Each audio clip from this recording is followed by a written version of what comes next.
I think CNN is complete trash, and I just started laughing because I was thinking about when I produce a segment like this. Actually, let me stop. This story is from the Epoch Times. It's titled, "Why Many of Today's News Reporters Believe It Is Their Duty to Lie to You." And I was laughing just before hitting record because I was thinking, like, man, Jim Acosta really is worse than Don Lemon. Brian Cates writes, President Donald Trump rolled out a new immigration plan in a press conference held at the White House Rose Garden on May 16th that focused on addressing the major flaws in America's current immigration laws and border control system. During his presentation of his new plan, Trump said the following. Now I want to stop here and make a point. The role of a journalist, it's not just to give you facts or convey information. It's to help you understand what is most likely to be true. Context is extremely important. Framing is extremely important. Intellectual honesty. So let's see what Donald Trump said.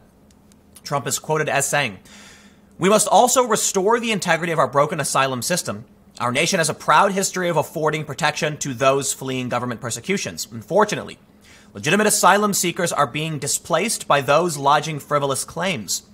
These are frivolous claims to gain admission into our country. Asylum abuse also strains our public school systems, our hospitals, and local shelters using funds that should and that have to go to elderly veterans, at-risk youth, Americans in poverty, and those in genuine need of protection. We're using the funds that should be going to them, and that shouldn't happen." Trump finished by saying, "My plan expedites relief for legitimate asylum seekers by screening out the meritless claims. If you have a proper claim, you will be quickly admitted. If you don't, you'll be promptly returned home." Let me break this down for you as a journalist should. Something to the effect of, in a statement made at the Rose Garden, Donald Trump expressed that many legitimate asylum seekers are being displaced by fraudulent claims, and by weeding through those that are falsely claiming asylum, we can better protect asylum seekers. That's the context, okay? Trump says, hey, we have a long history of this, let's help asylum seekers, and there's a lot of people trying to abuse the system because it's an effective way to get in the country. Let's stop that so we can really help people. That's a good thing. That's a very good thing. What did Jim Acosta do? Well, according to the Epoch Times, in an act of brazen dishonesty, here's how CNN's Jim Acosta summarized for his audience what the president said. Quote, Trump in Rose Garden speech paints asylum seekers with broad brush, accusing them of misleading immigration authorities at the border. Quote, these are frivolous claims. That bit of sophistry quickly drew the ire of the official Trump War Room account on Twitter, which called out Acosta's dishonest reporting. How can you do this and go home at night thinking you've turned in an honest day's work as a journalist? And Acosta said, Hi, Trump War Room. In the transcript you provided, you note that Trump describes asylum claims as frivolous and meritless. The transcript also notes that Trump uses the term asylum abuse. Trump clearly is accusing asylum seekers of misleading immigration authorities, as I said. Jim Acosta knows what he's doing, because he is a vile and disgusting, awful human being who's trying to prop himself up and make money, get himself a show, and that's been the opinion. You know, journalists don't like him. It's an open secret that the actual press corps thinks he's a disgusting, vile, sick human who is doing a disservice to true journalism. Look, there are very few people that I truly despise, truly despise, and truly think are evil. You know me, Tim Pool, the milquetoast fence sitter. I've repeatedly referred to, left-wing activists. I've called Mike Stuchberry, quote, one of the good ones in a video. If you don't know, he's an Antifa activist. I think maybe he's taken a darker turn in recent times, but I've absolutely defended people like him. I believe they are true believers. I believe that Mike really does believe what he's saying. Okay? Just because you have a different moral standard doesn't mean you're wrong or evil. It just means when I see someone like Mike, I think he doesn't understand certain concepts. That's fine. It doesn't mean he's trying to be evil. It just means he's wrong. And the best thing we can do when we look to people is not assume they're evil. It's to figure out what they're wrong about and have a real conversation. Unfortunately, for a lot of these people on the far left, they don't want to have it. They won't hear it. I don't know the solution, but I also know they're not typically evil. However, if I was going to point to a handful of people, and I've got a list, Jim Acosta is near the top of evil. He knows what he's doing. He doesn't care. He wants followers. He wants fame. That's why he grandstands. That's why he won't shut up. He's not asking real questions. He's hurting journalism for personal gain. That, to me, is evil. Pure evil. Jim Acosta is not a true believer. He doesn't actually believe what he's saying. He knows he's lying. That's just my opinion.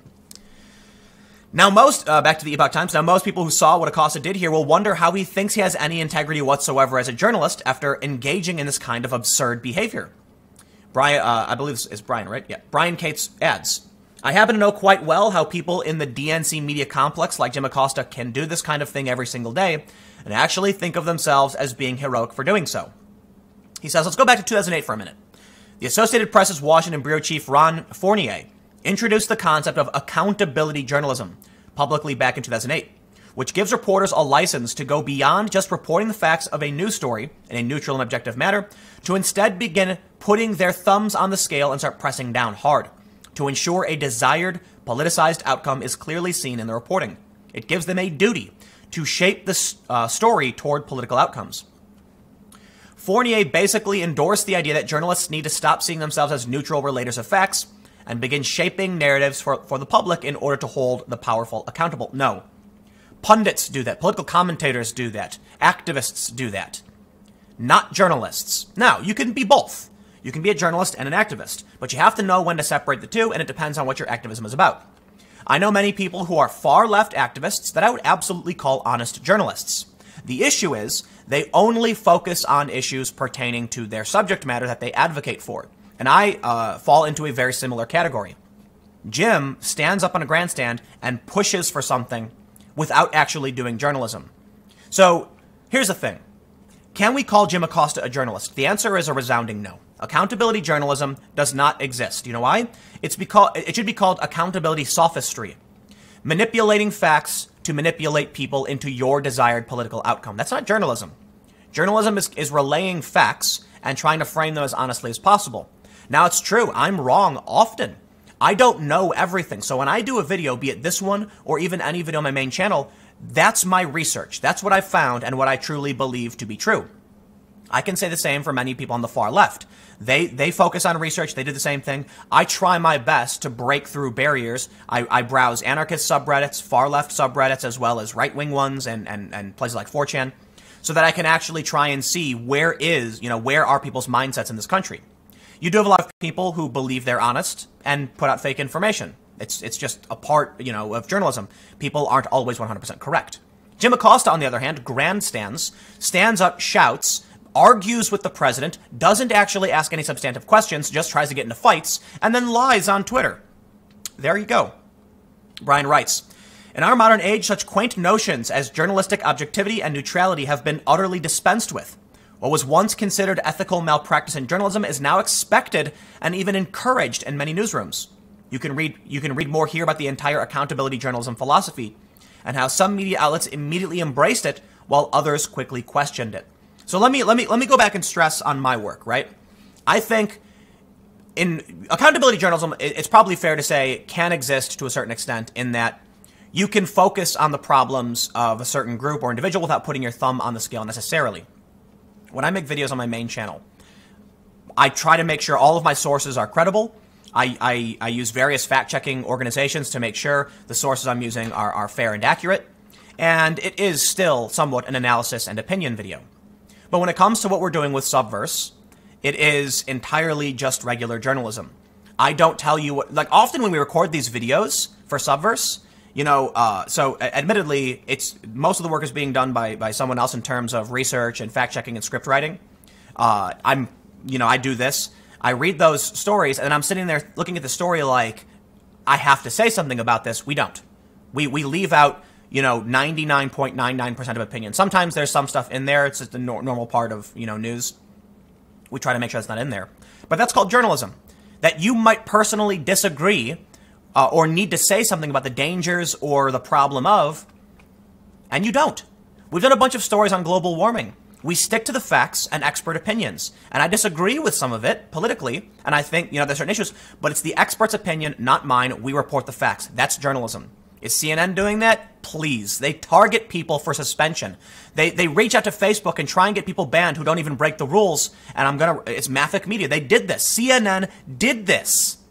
They reached out to Facebook and said, why are you allowing this? They're funded by Russia. Not against the rules. Facebook suspended them anyway. So is CNN journalism? No, of course not. It's absurd. Or at least Jim Acosta. Yes, CNN does journalism, don't get me wrong. So that you know, I don't want to read through this whole thing, but I'll try and I'll put a link to the story in the description so you can read it.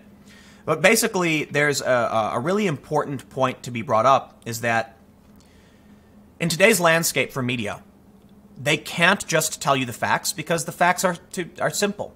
People want a fight. They want the villain. So there you go. But admittedly, when it comes to these big corporations, these big, you know, VC-backed digital media outlets, they hire people on purpose. We know that, according to The Outline, a news outlet, Mike.com was being run by, like, tech bros, not social justice activists. But they hired these people to produce that narrative they wanted.